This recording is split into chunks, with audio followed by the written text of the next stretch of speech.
we might get some interesting thoughts out of this. The theme that I've written down that I kind of like to explore is this idea of games both being escapism but also not solitary.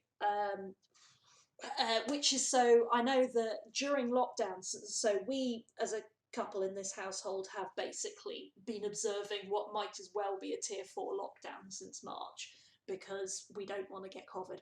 So, and we are in a privileged enough position that we can do so, so we are at home, haven't left.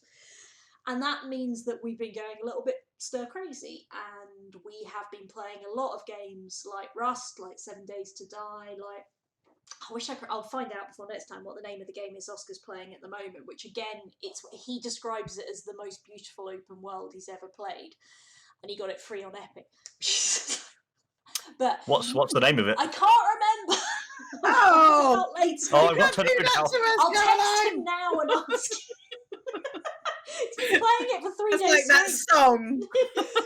This is the best song ever written. But the point is that these games where we can make our own world, where we can feel like we're in that world, where it's like, I mean, when I go into Rust, it's like, yeah, I'm running over this hill, there's a river to my left, there's a snowy mountain over there, and I feel like I'm genuinely there. It's that first person thing of you are in that world. And also these games where you can play them how you want. You can, I avoid PvP like the plague, and I just am gathering my resources and building a really huge base, and occasionally gathering enough C4 to go and blow the hell out of somebody else's base, but only if they're offline, and making sure that nobody else is ever going to interfere with me. But the point is like, how are games in the pandemic? How are games helping you escape reality? In this difficult time. So, Matt, how are you using games to escape reality? Well, I love the games that give you a stunning experience, and I think the key one this year has been Death Stranding, because in Death Stranding you are a courier in an apocalyptic world, which is basically what I am now with my food delivery stuff. And you have to navigate this world, and I won't go into too much detail because I actually set up a separate YouTube and Google account called nodeathstranding@gmail.com so that I could purposely avoid anything to do with Death Stranding, because it's the weirdest, most exciting, what the hell does Death Stranding even mean? You can't guess what's going to happen. So I went into that completely blind. And it's just an entirely unique experience that just draws you in, and just everything else falls away. It's stunningly beautiful, a technical masterpiece as well. And that's the kind of game that I love, a big, beautiful game with an interesting story. Those have been the most just sumptuous things that I've found through the 100 hours that I've spent in Death Stranding. Excellent. Also, I know that Pamela, when she bought her PS5 off eBay, no, her PS4, sorry, off eBay, got Death Stranding free with it as part of things. So we'll get Pamela to talk about Death Stranding as well. Mm. Alex, what's your escapism pandemic game? I was just looking through my games that I've played this year because I'm struggling to remember, but I have rediscovered some. I've been playing some with my other half, just so we can chat while playing and stuff, and to like check on everybody and see how we're all doing. But in terms of games that I love, I'm a massive Assassin's Creed fan, so I've been playing Odyssey, and then I went back into Syndicate because I had like one trophy left before platinum. Can't think. Platinum. No, it's not going to come, but you know what I mean. One left to get, and then I got it, so I finished that one. But in terms of generally games I like to play, sometimes I notice a pattern where I'll buy a game because it's a piece of popular culture that I already love, stuff like Star Wars games, and it's just another way of exploring that world that's been created in a perhaps a different medium, but can now be explored in the game world, which is sometimes more exciting, like Jedi Fallen Order, which was a really great game. I enjoyed that quite a lot. And various things. When I was growing up, one of my most favourite games, this is going slightly off topic, was basically all of the Harry Potter games. I was a massive fan of those. Did you play the But, ones on PS1? Yeah. Oh, Yeah, all of them. Yeah. oh, they But were see, bloody but I always beautiful. felt the way Order back. of the Phoenix game, which I played on Yeah. the Xbox, Yeah. was the best one in terms of an open world, explore whatever you like. That Order of the Phoenix game I've replayed like at least. The Hogwarts in that was really good. Amazing. I loved that. Yeah. So in terms of that, that's one particular, I suppose, genre of game that I like, is just finding new ways to explore worlds that I already love, whether they're from books or films or other things like that. But yeah, generally, escaping this year has mostly revolved around either games like Sniper Elite and Strange Brigade, or games like Assassin's Creed and Jedi Fallen Order and that sort of thing, really. Just finding different worlds. What do we all think about collectibles? Because I love finding love them. collectibles. I Yeah. find that extremely That's my most mindful. favourite thing. I love it. Absolutely love it. There I love hiding the map. is a lot of psychology that shows that women prefer games where there is achievements that they can complete, and men prefer games where there are rankings that they can come at the top of. I mean, obviously this is a generalization, but most of the research into gaming has shown that that's where generally they fall in. And I constantly remind my brother of this my brother is one of those people who will generally go, "You should enjoy this. Why are you not enjoying it? You're not having fun the right way." Because we're differently wired.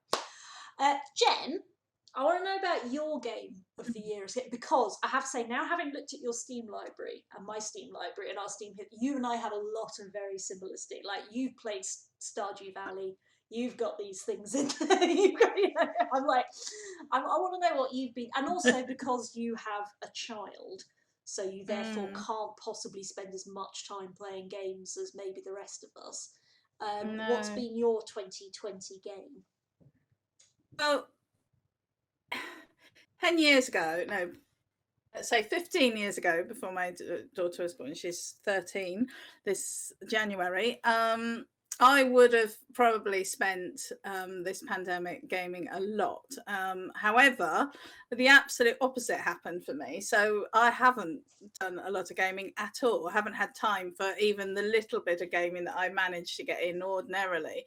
So that's actually been quite hard, because I've really wanted to do it, but I just haven't had the time. And that's changed a little bit as we've gone into the autumn, just because the job that I do is a summer thing, really. So that's had a big impact. But I did pick up Animal Crossing in March, and absolutely loved it. And the idea was that it would be a game that I can play with my daughter, and that she could engage with, and she does like it, but it's my game. She's not that interested in it. She comes in and does a little bit of running around, and then she goes away. She messes up all my stuff. I'm like, put it back. So I really liked Animal Crossing because it was just so cute and so harmless and so calm, and you just go and you just potter around and you don't do anything. There's no killing, there's nothing. It's just lovely. But I've kind of countered that with, I've been playing Pillars of Eternity 2, which is an RPG where you're running around, and that involves a lot of killing and a lot of sailing on the high seas and being a pirate. And I'm sort of working my way through that. I'm very close to finishing it. I will finish it today, probably. And it's taken me a long time, but my husband and I do game together as well. But generally the only time we get to game is in the evenings when we're both really tired. And I'm really bad that as soon as I sit down to game with him on like on a LAN game or something, I immediately get really tired and really bored, and I start falling asleep, and it just drives him crazy, because we'll be halfway in and I'm like, oh no, I've got to go to bed. I don't do it. Sympathy with this. Oscar will often say, are you really, like, we'll be planning a raid, and he's like, but are you going to last another hour, or are you about to just go to bed and say you're too tired to play anymore? I can't help it, I'm exhausted. It's some psychological thing that just kicks in. It's like when you're riding on a train or something and that rocking, I don't know. But I mean, when I was gaming on World of Warcraft, I'd be up till 4 o'clock in the morning raiding without any problems at all. But now I think, things have changed a lot. But I wanted to throw a spanner in the works a little bit about gaming and say that the other thing that we have picked up this year, which I haven't done for a long time, is role playing gaming, like desktop gaming, with my husband and his sort of best mate who's over in Sweden. So we've been doing that via Hangouts or something, and that's been a lot of fun actually. And I was very dubious about how that was going to work out, but actually that's something that I think we will, explore more. And my husband's been living over here for years now. I mean, he came over in 2012, I think, and we've been talking about doing this for so long, but I think it was the pandemic that's basically pushed us into it, now that these online gaming things have become more normal. So I think there are lots of ways that you could do that, and I've been trying to think of like ways that we could do board games and things, but I mean that's obviously a lot harder to do online. We've actually managed to do some board gamings, but mainly because, again, my arsehole brother has designed his own spreadsheet version. So wow. There's one of the complex German games that exists is Caverna. And anybody who knows what Caverna is a complex game. Dermot has designed a spreadsheet so that we put him and a laptop in the middle of the table. We have the proper game board out, but he's got little spreadsheets so he can press macros and set things up and it restarts. Anyway, but so Alex and Matt, I don't know this about you, either of you. Are either of you board game people, D&D people, RPG, like non-computer game people? Do you play games that are not on a computer, Alex? I have once played Cthulhu, and otherwise I know of these games, but I've never played them. But I wouldn't say no, certainly not. Excellent. But because we might just set up some groups for playing games, never mind like all this podcasty stuff. Oh yeah. Matt, how about you? Are you a non-computer game gamer at all? I am a seed that has just been planted in the pot of Warhammer 40k. Oh, because it is the most badass fucking epic thing. It's I've started playing a game called Warhammer Mechanicus, which is I originally got it on PS4, but I actually played on my awesome new laptop. And you play the Adeptus Mechanicus, and you take your massive ship from a Forge world to this Necron tomb world in the middle of nowhere, and you have to battle your way through the Necrons to find the Overlord and bring him down. And it's in the Imperium of Man, and the biggest 10 million worlds of the Imperium of Man, and it just makes me go, oh, that massive sci-fi massiveness. And now I found this YouTube channel called Play on Tabletop, and they do like really funny people playing Warhammer games that they can last like 5 hours, and but they do a battle report where they condense it down into 40 minutes, and it just makes me go, oh, I want to play it. So yes, board games are on the horizon for me. You see, one of my bestest friends, who I love to pieces, and we worked together in a school. And just as an aside, how shitty is it? So he's not IT, but his job has always been maintaining the SharePoint, the sort of shared drives and stuff of the school. So obviously lockdown, online education, he's basically become IT support because he's managing everything that everyone's using and his life's horrible. And we play RPGs still, even since I've moved across. He used to work in a Warhammer shop before he worked in schools.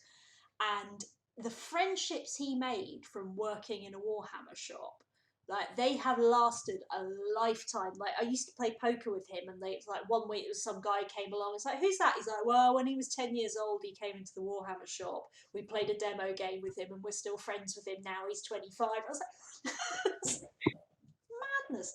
I was going to recommend a game, and then I actually had to open Steam because I'm playing. Oh, what's it called? Damn it! But there's a really good Warhammer game on there at the moment. Right. So I'm going to stop. One last thing on the Warhammer front. Good, Have you heard of the fighting fantasy books? No. I think so. Oh, Probably. they were they're made by the same people who made Warhammer. Before they made Warhammer, these two blokes, Steve Jackson and Ian Livingstone, they wrote I know these. a lot about Steve Jackson. Yeah. They made these books, and they're basically like RPGs in book form. That was my first taste of it, really. Oh, Steve Jackson. So on Steam, one of the best Steve Jackson, like sort of a simple RPG is Sorcery. And it's just like you go through, it's beautifully done. It's like sort of really lovely way you go through the story. Also, if you want to play on tables, Munchkin, which is also Steve Jackson as well. Vermintide was the name of the game I was trying to remember, which Oscar was like, do you want to try this game, Vermintide? And I'd had a shit day. I was like, I really don't want to play anything. He's like, no, go give it a go. And it turns out you just get a big fucking sword and a whole load of rats run at you. You fucking rats, you bastards! I've had a shit day.